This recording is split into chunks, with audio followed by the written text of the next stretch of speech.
one of the reasons why I chose steam for LS manufacturing and LS equipment was basically because the fire when when a gasoline engine burns and goes,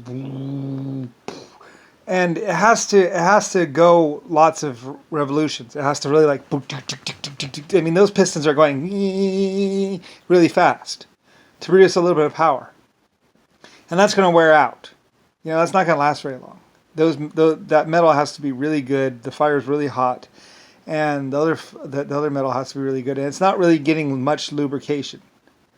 And it burns off any lubrication that's there.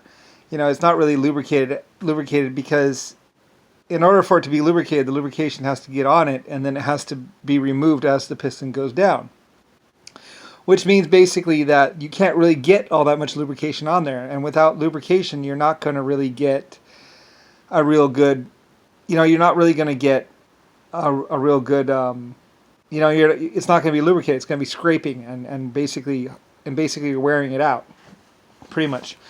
But with steam, another thing with steam is that it's okay for the pistons to leak. If the pistons leak a little bit of steam past, you're just losing a little bit of power, but pretty much, way past when you'd have blow by and smoke coming out of a normal piston engine.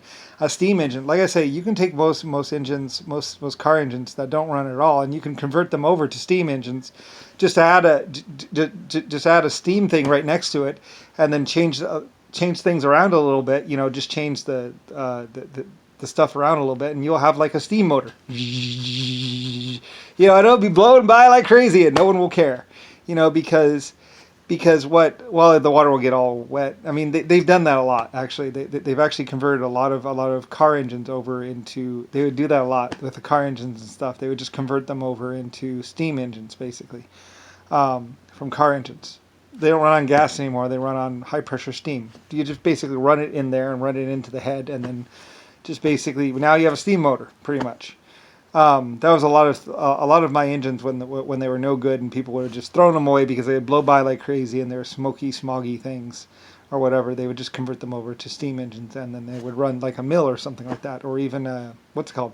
Because they're still great pistons and everything, and the water and the steam actually lubricates the cylinders, like I say.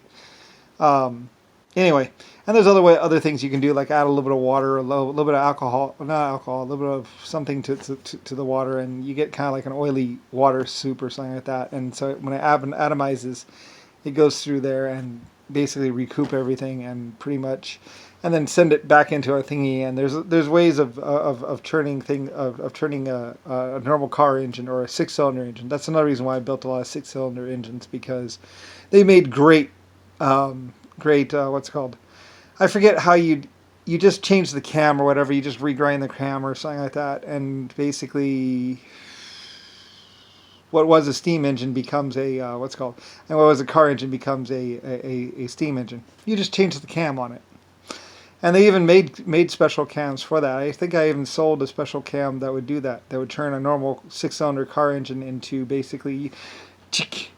Now you have a steam engine. In fact, that might be where they actually started. What I actually might have been doing actually a long time ago is actually making steam engines, piston steam engines.